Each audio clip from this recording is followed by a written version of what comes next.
Hello विद्यार्थी मित्रों, हूँ सनी प्रजापति यूट्यूब चैनल पर आपનું સ્વાગત કરું છું। વિદ્યાર્થી મિત્રો, આપણે આજે ગણિતના નાનકડો ટોપિક એટલે કે ક્રમિક સંખ્યાના સરવાળા વિશે આજે આપણે ચર્ચા કરવાના છીએ। ક્રમિક સંખ્યાનો સરવાળો એની કેટલાક દાખલા આપણે જોવાના છે અને ડાયરેક્ટ ફોર્મ્યુલા। વિદ્યાર્થી મિત્રો, પ્રાથમિક શિક્ષણ અને માધ્યમિક શિક્ષણમાં આના વિશે આપણે ભણી ગયા હતા। હવે આપણે ફોર્મ્યુલાનો પણ ઉપયોગ કરતા હતા। હવે ફોર્મ્યુલા દ્વારા સમજીએ કે એના એક્ઝામ્પલ પરથી ફોર્મ્યુલા લઈશું અને ફોર્મ્યુલા કઈ રીતે ઉપયોગી થાય એ આપણે જોઈશું। તો વિદ્યાર્થી મિત્રો, આપણે શરૂઆત કરીએ ક્રમિક સંખ્યા નંબર 1 પર। તો આપણને એવી ક્રમિક સંખ્યા આપવામાં આવે કે ભાઈ 1 છે +2 +3 પ્લસ અપ ટુ +99 આપી દીધા છે। એટલે કે છેલ્લી સંખ્યા આપણને કઈ આપી છે તો કે 99 આપી દીધી છે। તો કે આપણે 1 થી લઈને 99 સુધીની સંખ્યાનો સરવાળો કરવાનો છે। 1 થી લઈને 99 સુધીની સંખ્યાનો સરવાળો કરવાનો છે। તો વિદ્યાર્થી મિત્રો, આપણે એની શોર્ટકટ રીત સમજીએ આજે। તો કે 99 અહીંયા આપે છે, તો કે છેલ્લી સંખ્યા કઈ છે 99, તો અહીંયા 99 લખી દેવાના। ત્યારબાદ કઈ સંખ્યા આવે, અહીં છેલ્લી સંખ્યા આપેલી હોય સૌપ્રથમ તે લખો, ત્યારબાદ એની આવતી સંખ્યા લખો, એટલે કે એની સાથેનો આવતી સંખ્યાનો ગુણાકાર એટલે કે 100 થઈ જશે અને ભાગ્યા 2 કરી દેવાના। એટલે કે જે સંખ્યા હોય તે સંખ્યા ગુણ્યા એના પછી આવતી સંખ્યા અને ભાગ્યા 2। તો હવે કેટલા થઈ ગયા, તો કે 2 ને અહીં 50 કરી નાખો તો કેટલા થઈ ગયા, તો કે 4950 આપણો જવાબ બનશે।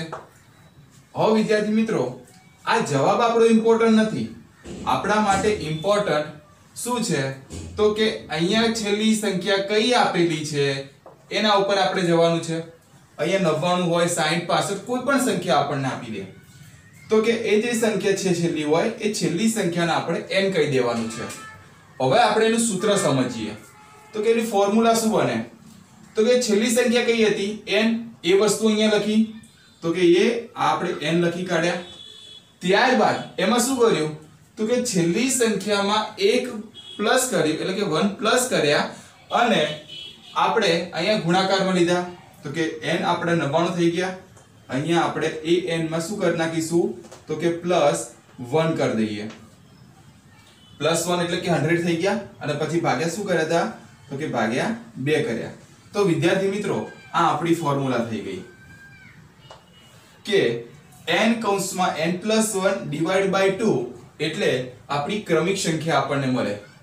હવે આપણને એવો પ્રશ્ન થાય કે આવી રીતે એકી સંખ્યામાં આપ્યા હોય તો આપણે લખીએ એકી સંખ્યા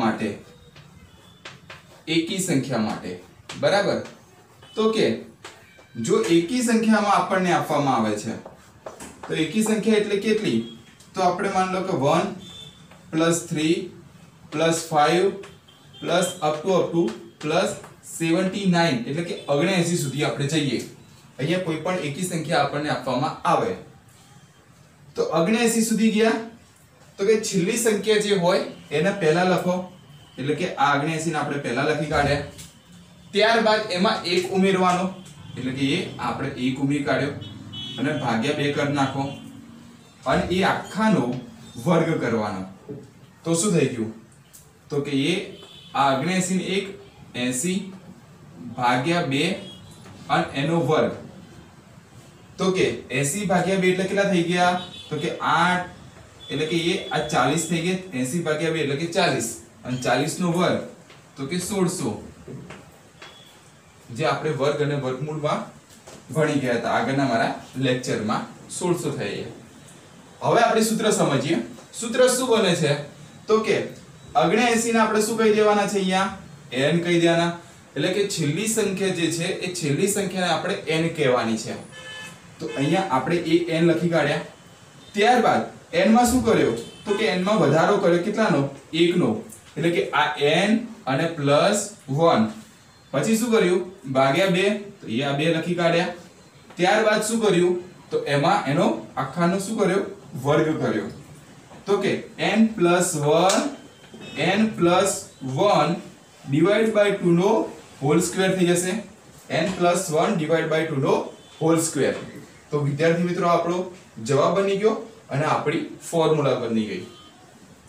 હવે આપણને એવું કહેવામાં આવે જો બેકી સંખ્યા હોય તો જોઈએ થર્ડ નંબર પર બેકી સંખ્યા માટે બરાબર જો બેકી સંખ્યા આપવામાં આવે તો એનો ફોર્મ્યુલા શું બને છે તે આપણે જોઈએ.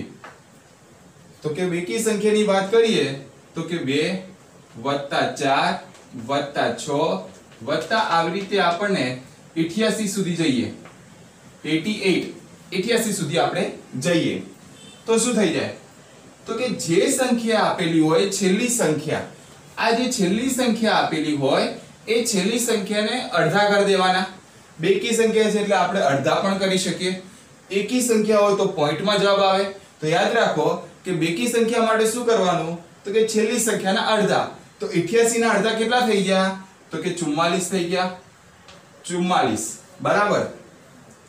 હવે એના પછી આ 44 પછી કઈ સંખ્યા આવે તો કે 45. તો કે એની સાથેનો ગુણાકાર કરી દો.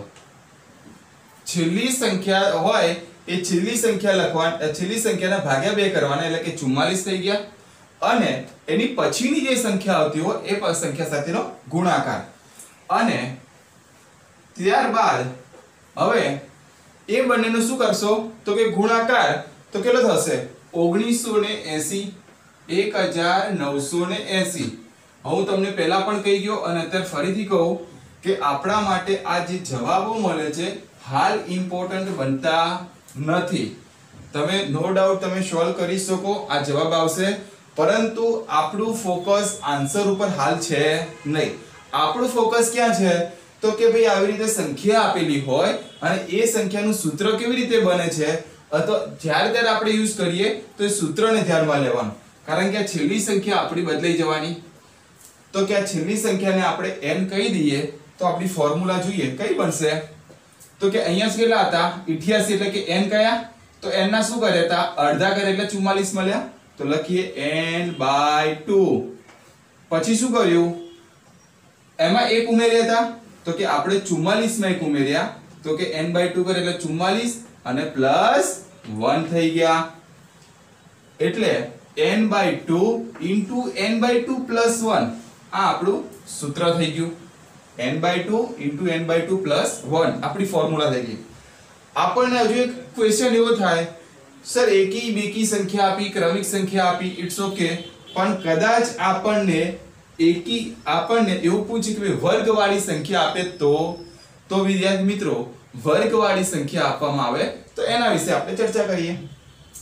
તો લખીએ વર્ગવાળી વર્ગ માટે બરાબર વર્ગ માટેની સંખ્યા.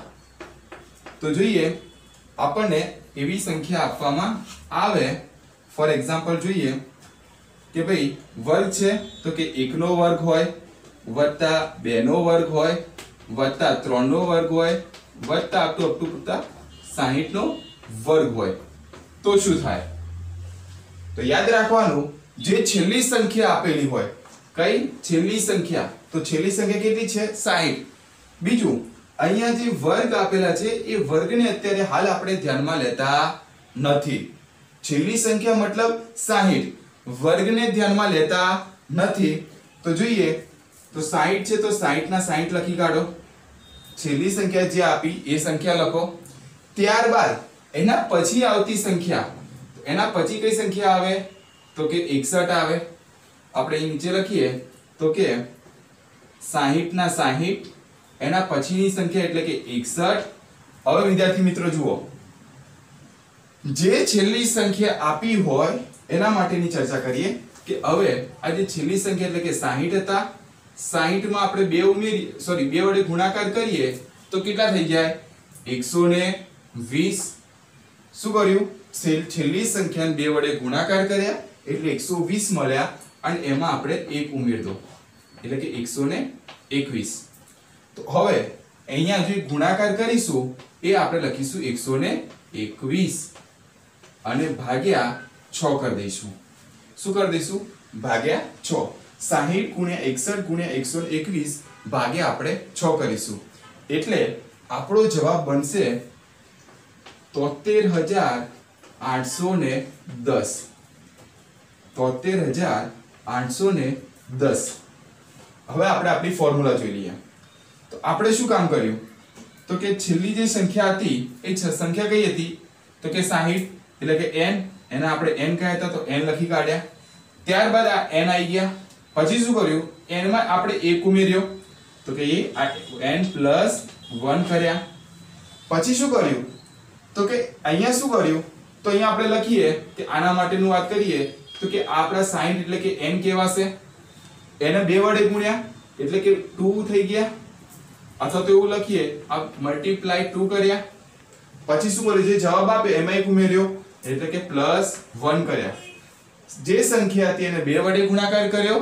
અને પછી એમાં શું કર્યું એ જે જવાબ આવે એમાં 1 ઉમેર્યો તો n × 2 એટલે શું થઈ ગયું તો લખીએ 2n + 1 અને ડિવાઇડ બાય આપણે કેટલા કર્યા 6 તો ડિવાઇડ બાય 6 તો વિદ્યાર્થી મિત્રો અહીંયા આપણી ફોર્મ્યુલા અહીં ફરીથી લખું કે n કૌંસમાં 2n સોરી n કૌંસમાં n + 1 કૌંસમાં 2n + 1 ડિવાઇડ બાય 6 આ આપણી ફોર્મ્યુલા થઈ ગઈ હવે લાસ્ટમાં આપણે બીજું ભણી લઈએ વર્ગ માટે આપી છે તો કે ઘન માટે આપો તો શું થઈ જાય તો અહીંયા આપણે 5th નંબરમાં જઈએ કે ભાઈ ઘન માટે બરાબર તો કે ઘન માટે આપે તો શું થઈ જાય તો એના માટે ચર્ચા કરીએ તો કે આપણે 1 નો ઘન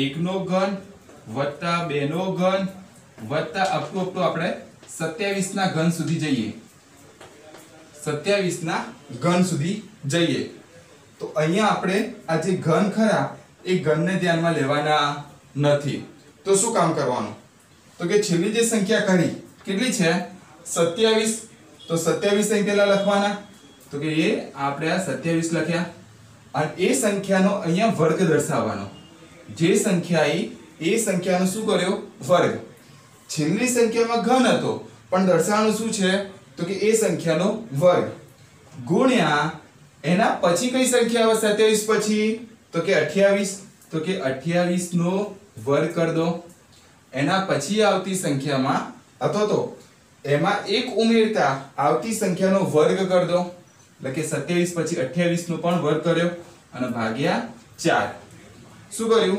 છેલ્લી સંખ્યા હોય એ છેલ્લી સંખ્યા આપણે લખી એનો વર્ગ ગુણ્યા એના પછી જે સંખ્યા આવતી હતી એમાં એક ઉમેરી દીધો 27 પછી જે સંખ્યા આવતી તો n હોય એમાં +1 કરીએ અને આવતી સંખ્યાનો વર્ગ ભાગ્યા 4 તો એનો જવાબ 1,42,880 થશે 1,42,880 આપણો જવાબ થશે હવે આપણે એના સૂત્ર વિશેની ચર્ચા કરીએ તો કે છેલ્લી સંખ્યા હતી કેટલી હતી તો કે n હતી અને n નો શું કર્યો તો કે સ્ક્વેર કર્યો બીજું એમાં શું કર્યું તો કે n પછી n માં શું કર્યું તો 1 ઉમેર્યો તો n માં આપણે 1 ઉમેર્યો અને એનો પણ શું કર્યો સ્ક્વેર કર્યો અને એને ડિવાઇડ બાય ટોટલી 4 કરી નાખ્યા હતા શું કર્યું ડિવાઇડ બાય 4 કરી નાખ્યા એટલે કે n² કૌંસમાં n + 1 નો હોલ સ્ક્વેર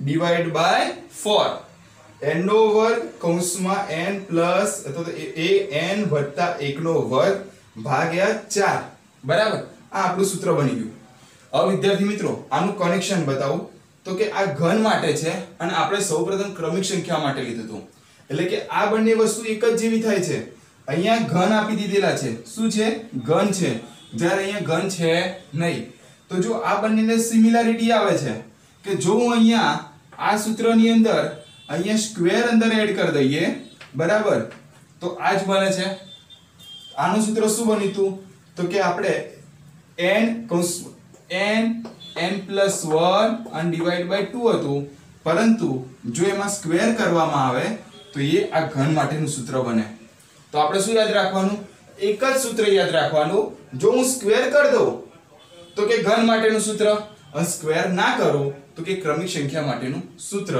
તો વિદ્યાર્થી મિત્રો આજે આપણે ક્રમિક સંખ્યાના સરવાળા વિશે ભણ્યા હું આશા રાખું છું આમાં તમને પૂરતો ખ્યાલ આવ્યો હશે. Thank you.